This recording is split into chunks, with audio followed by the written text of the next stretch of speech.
a mimetic. Mimetic means which is imitating the actions of noradrenaline.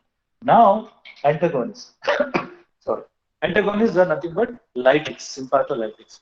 Now, what is the job of these antagonists? They will block the receptor.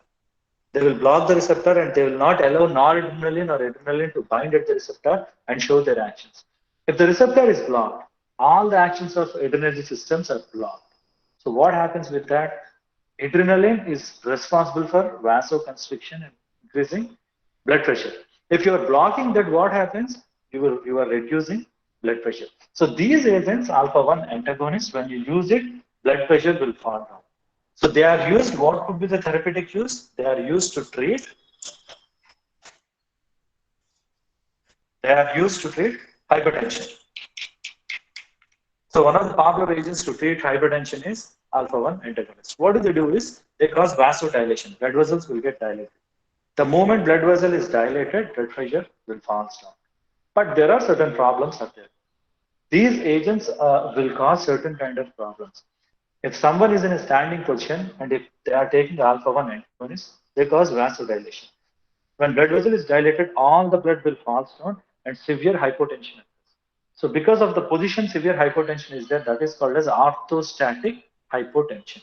So these agents comes with a problem that is called orthostatic hypotension. To avoid this, usually doctors suggest the drug should be taken during night time. Because when you take the drug, go to bed, you will be sleeping, you don't have the problem. The moment you stand up, the problem is there. Again, orthostatic hypotension, we all experience this when you get up in the morning. If you suddenly get up and stand from the bed, till now your body is in lying state. Suddenly you get up, body will not adjust to that gravitation pull, all the blood will fall down and you have a kind of faintedness. That is nothing but orthostatic hypotension. Especially elderly people, they should not do it. They just, on the bed, they should sit for some time and then they should stand.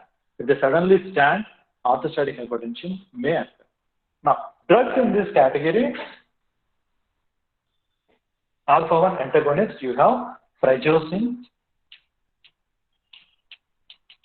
terazosin, doxazosin.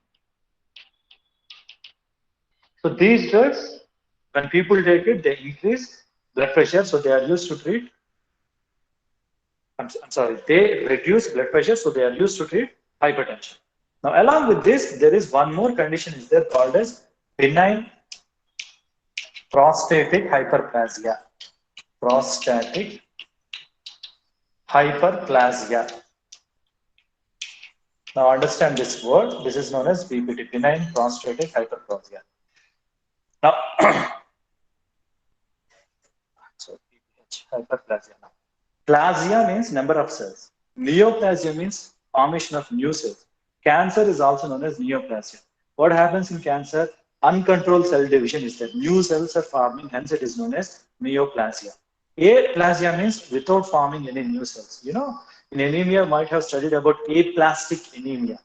That means in that particular anemia, red blood cells are not multiplying. That is why you are getting aplastic anemia. That plastic is word derived from plasia. Now, hyperplasia means increase in cell formation. Benign prostatic hyperplasia means increased cell formation occurs to the prostate gland. Benign means when cell multiplication is there, it may form tumors. Tumors, you have two types of that, benign and malignant. Malignant tumors are cancerous tumors which are dangerous. Benign tumors, they are not dangerous, but only they do is they increase the bulk of a particular organ because continuous multiplication is there. So this condition is benign prostatic hyperplasia, especially occurs to elderly men. One of the reasons for this condition is testosterone. In elderly men, when testosterone levels increases, the prostate gland starts multiplying, and through the prostate gland, urethra comes out. From the urine is collected in the bladder that comes through this urethra. It is like this. Look at this. If this is bladder, this is urethra, and the prostate gland will be like this. So this is the one which is carrying urine. This is bladder. So what happens is in people with benign prostatic hyperplasia, the prostate gland starts multiplying and enlargement of prostate gland occurs. Along with that enlargement, it contracts this urethra because it is inside this. When the organ size is increased, it keeps pressurizing this urethra, and urination problem will be there with this people. Now, at this neck, the urethra neck, alpha-1 receptors are there. What is the job of alpha-1 receptors? They increase calcium, so contraction happens. When you block that alpha-1 receptors by using antagonists, what happens? This urethral neck will dilate. Because of the dilation, urine passage will be normalized. So to treat urinary problems in case of benign prostatic hyperplasia, alpha-1 antagonists can be used. Drugs in this class here are alfuzosin and tamsulosin. Alfuzosin, tamsulosin. See, all of them are alpha-1 blockers, but some of the drugs specifically used to treat hypertension, some of the drugs are specifically used to treat urinary problems in benign prostatic hyperplasia condition. So this is about alpha agents. You have agonist is there, antagonist is there. Agonist causes the similar actions like noradrenaline. Antagonist blocks the effect. Agonists are used to treat shock, hypotension, novel condition.